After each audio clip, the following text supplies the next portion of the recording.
사람들에게 당신은 천국 가고 싶습니까? 지옥 가고 싶습니까? 라고 물어보면 100이면 100 모두가 천국 가고 싶다고 말할 것입니다. 아무도 이 땅에 지옥 가고 싶어서 태어난 사람이 없고 아무도 지옥 가기 위해 살아가는 사람이 없습니다. 모두가 행복한 결말을 맞이하고 싶어 합니다. 하지만 오늘 성경에 보니 그런 사람들의 바람과는 달리 어떤 사람은 천국 잔치에 참여하고 어떤 사람은 천국 잔치에 참여하지 못할 것이라고 이야기합니다. 게다가 며칠 전 살펴보았던 좁은 문 비유는 잔치에 참여할 사람보다 참여하지 못할 사람이 훨씬 많을 것이라는 사실을 보여줍니다.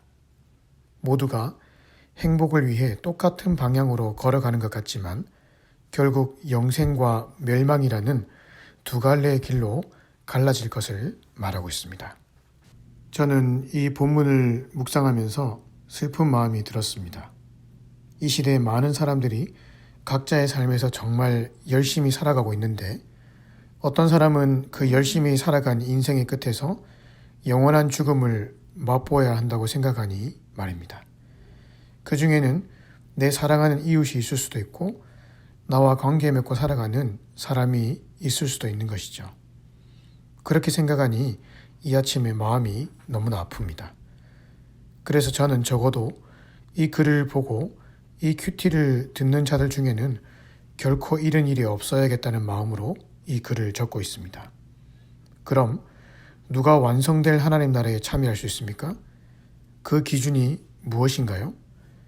그것을 오늘 예수님이 잔치 비유를 통해서 말씀하셨습니다. 결론부터 말하자면 그것은 바로 하나님 나라에 가장 큰 가치를 두고 먼저 그의 나라와 의를 구하며 사는 사람만이 하나님 나라의 잔치에 참여할 수 있다라는 것입니다. 일단 잔치에 참여하지 못한 사람들의 경우를 보십시다.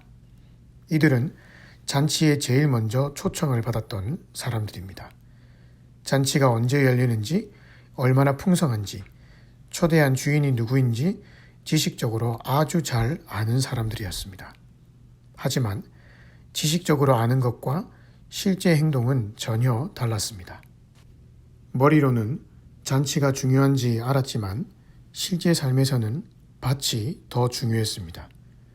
며칠 전에 샀던 소 5결의를 시험하는 것이 잔치보다 더 중요했고 장가가는 것이 잔치보다 더 중요했습니다. 결국 그들은 자기가 아는 지식대로 행동한 것이 아니라 자기가 하고 싶은 욕망대로 행동했습니다. 잔치는 그들의 욕망보다 덜 가치가 있었던 것이죠. 그러니 그 욕망에 이끌려 살다가 결국 잔치에 참여하지 못하게 되었습니다. 가치 기준의 혼동은 결국 이와 같은 비극을 가져옵니다. 밭과 소, 장가가는 것 다 중요하죠. 하지만 그것이 하나님 나라보다 중요하지 않습니다.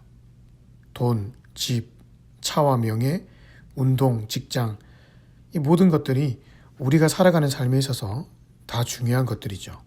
하지만 그것들이 내 삶의 목적이 된 나머지 하나님과의 관계와 하나님의 뜻대로 살아가는 삶을 소홀히 하고 있다면 엄청난 실수를 저지르고 있는 것입니다.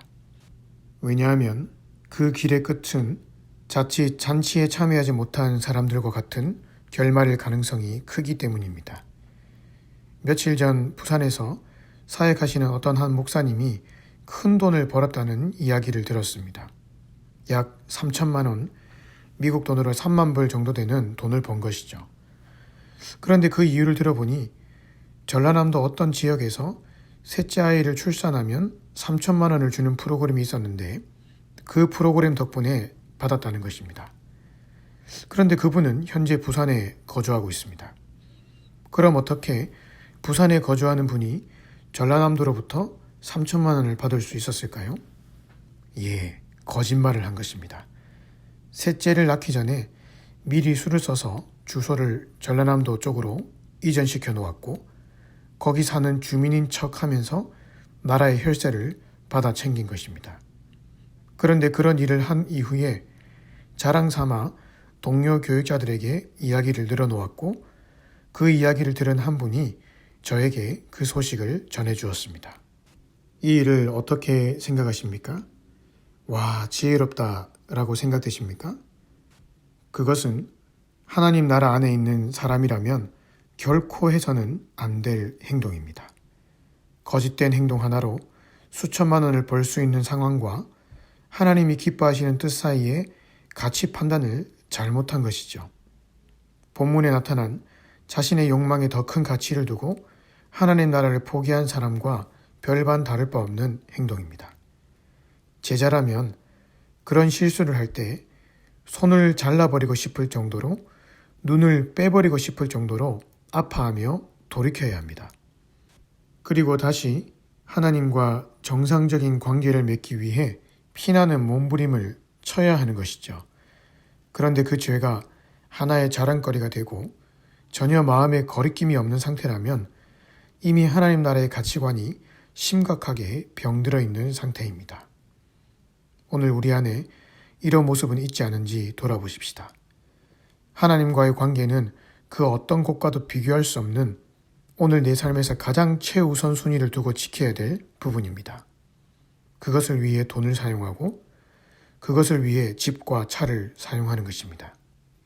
직장 생활 하는 것도, 운동하는 것도, 내가 행하는 모든 분야의 초점이 다 하나님께 있어야 합니다. 구원을 하나의 따놓은 당상, 이미 내 손에 거머쥔 티켓으로 생각하지 마십시다. 구원은 하나님과의 지속적인 관계 속에서 완성될 하나님 나라로 한 걸음 한 걸음 걸어가는 상태를 말합니다. 다시 말해, 하나님 나라보다 세상 것에 더 큰 가치를 두고 살아가다가는 자칫 떨어질 수도 있다는 사실을 자각하라는 말입니다. 오늘 하루 내 안에 하나님과의 관계보다 더 큰 가치로 자리 잡은 것이 있다면 철저히 십자가 앞에 내려놓으십시다. 죄에 대해 희미해진 기준을 다시금 명확히 세우시고 철저히 하나님의 뜻 앞에 순종하며 나아가십시다. 그리함을 통해서 오늘 하루도 구원의 확신과 기쁨 속에서 승리의 삶을 살아가시기를 주님의 이름으로 축복합니다.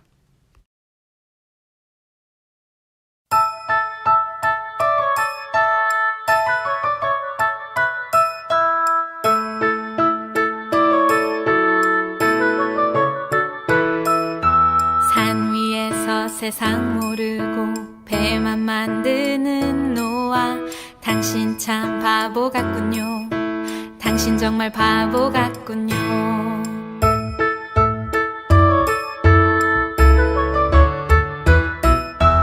왜 맑은 날 배를 만드나요? 왜 하필 높은 산 위에? 당신 참 바보 같군요. 당신 정말 바보 같군요.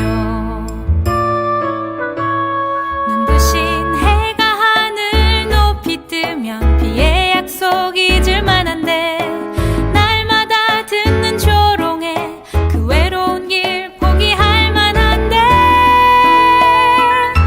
당신은 어쩜 그리 묵묵히 그 길 가나요? 당신은 어쩜 그리 그 자리를 지켜냈나요? 당신은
바보 같군요.